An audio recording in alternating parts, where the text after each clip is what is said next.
Hi folks, so I said that if I had extra time I would go back over the stuff that we had previously learned and really smooth over it. So that's what I'm doing. Today we have an in-service day, so I can make a couple of these videos.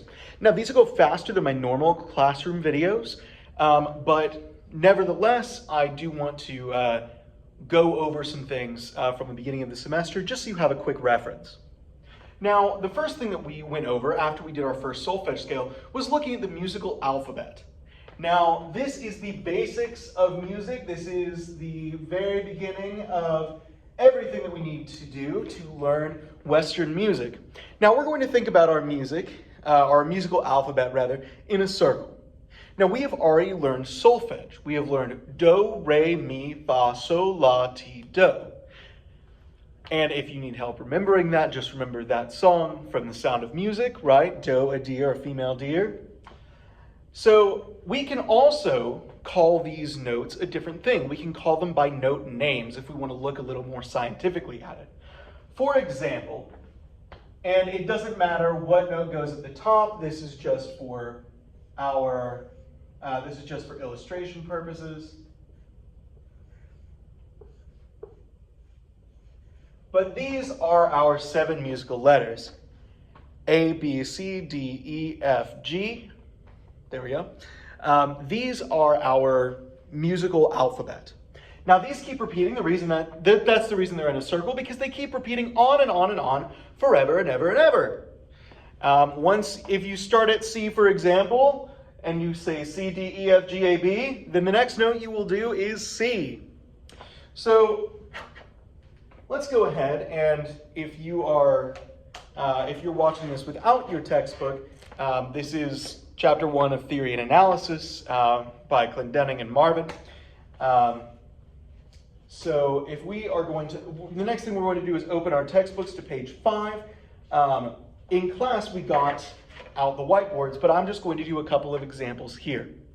So what we are doing in this, in try it number 1, is we are looking at an amount of notes above or below a certain note. So for example, number 1 that they give us is starting on G, and it's 7 above G. When we want to go up, we go alphabetically. So this is up, going counterclockwise is down. So if we want to go up, we go clockwise as the clock turns. We want to go down, we go counterclockwise as the clock does not turn unless it is broken. So, for example, if we're doing 7 above G, what you've got to remember is when we're counting up or down, when we're counting from notes, you always have to start on the note. You cannot start on, for example, A, if you're talking 7 above G. So if we start on G, G is 1, 2, 3, 4, 5, 6, 7, so 7 above G is F. Our next one is 6 above F. Now, if you are sitting here doing this at home, I will give you a minute, or you can pause the video, and you can work that out for yourself. I'll give you the answer in 3, 2, 1. So 6 above F, we start on F, count 1, 2, 3, 4, 5.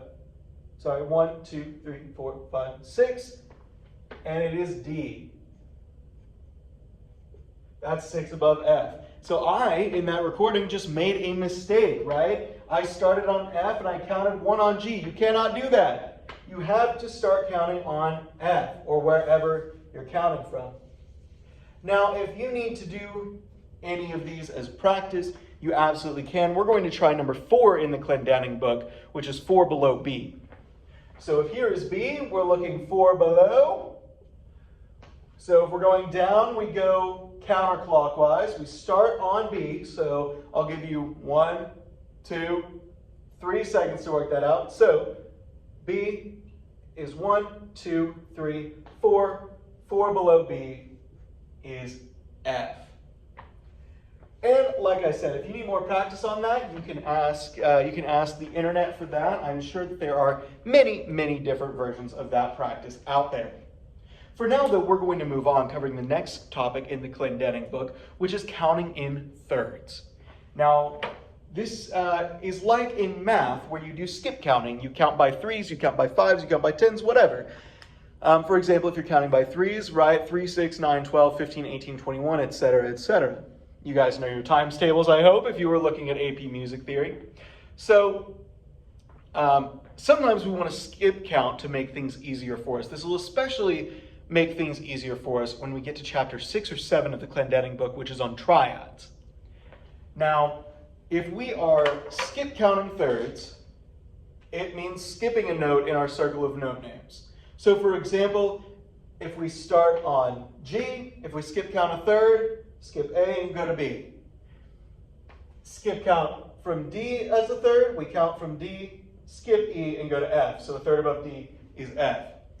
Now, if you are watching this and you're thinking, Mr. Childress, this is not what I've learned. I've learned that a third above D is F sharp.